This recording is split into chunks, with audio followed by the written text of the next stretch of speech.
Gold பீக்கில் போயிட்டு கடந்த 2, 3 நாட்களுக்கு முன்னால ஒரே பெரிய சரிவு. இப்போ இந்த மார்க்கெட்ட பத்தி தெரிஞ்சவங்களுக்கு தெரியும் இது.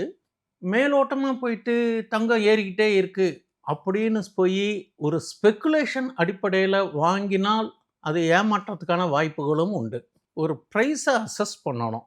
இப்ப அந்த பிரைஸு ஓவர் வேல்யூடா, ஃபேர் வேல்யூவா, அண்டர் வேல்யூவான்னு பார்க்கணும். இதுவே நல்லா ஏறியிருக்கு. அதேமாரி கோல்டு ரேட் பார்த்தீங்கன்னாக்கா, ஒரு 20 நாளுக்கு முன்னாடி ஒரு சின்ன ஒரு 10% கரெக்ஷன் பண்ணி, திரும்பி பவுன்ஸ் பேக் ஆச்சு. ம்.